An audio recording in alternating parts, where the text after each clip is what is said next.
આજરોજ રવિવાર 26 જુલાઈના દિવસે અત્યારે સુરેન્દ્રનગર જિલ્લામાં વરસાદ નથી, તેમજ ગઈકાલ બપોર પછીથી વરસાદ નથી.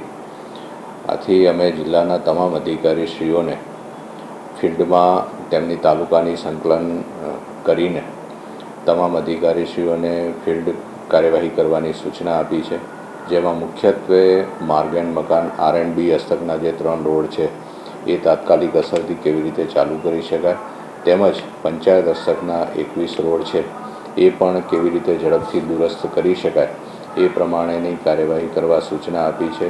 તદુપરાંત જિલ્લાની આરોગ્ય કચેરીઓમાં અને આરોગ્ય કેન્દ્રો ખાતે જે કોઈ ધાત્રી માતાઓ હોય, સગર્ભા માતાઓ નોંધાવેલી હોય એ તમામનો સંપર્ક કરીને આશા વર્કર દ્વારા સર્વે કરીને તેઓના સ્વાસ્થ્યની કાળજી લેવામાં આવે અને તે ચકાસવા જણાવ્યું છે.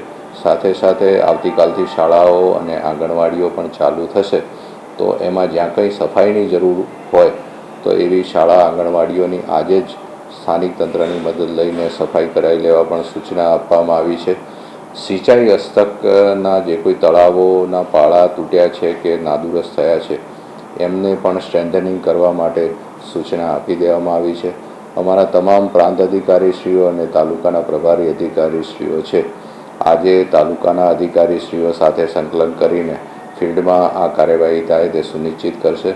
મામલતદારશ્રીઓ અને તાલુકા વિકાસ અધિકારીશ્રીઓ જ્યાં જે કોઈ મદદની અત્યારે જરૂર હોય તે પૂરી પાડશે. તેમજ જે કંઈ ક્ષતિઓ થઈ છે એ ક્ષતિગ્રસ્ત મકાનો હોય કે માનવો હોય એમને તાત્કાલિક અસરથી પુનઃસ્થાપિત કરવા માટેની જે કોઈ કાર્યવાહી કરવી પડે એ કરશે. સર્વેની કામગીરી પણ પૂર્ણ કરવામાં આવશે. સાથે સાથે નગરપાલિકા વિસ્તારોમાં અને મહાનગરપાલિકા વિસ્તારોમાં સફાઈ એગ્રેસિવલી થાય એ માટે પણ સૂચના આપી દેવામાં આવી છે.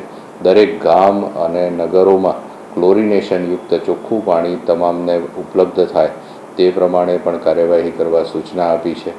આપણે સૌ જાણીએ છીએ તેમ છેલ્લા 3 દિવસમાં જે વરસાદની પરિસ્થિતિ ઉદ્ભવી હતી એમાં પોલીસ તંત્ર, RTO, જિલ્લા પંચાયત હસ્તકના તમામ કચેરીઓ તેમજ મહાનગરપાલિકા અને નગરપાલિકા કક્ષાએ chief officer Shri, commissioner Shri અને અમારી કલેક્ટર કચેરીની તમામ શાખાઓ તેમજ ફિલ્ડ લેવલે પ્રાંત અધિકારી શ્રી, મામલતદાર શ્રી અને તાલુકા વિકાસ અધિકારીઓએ ખૂબ સારી કામગીરી કરી છે.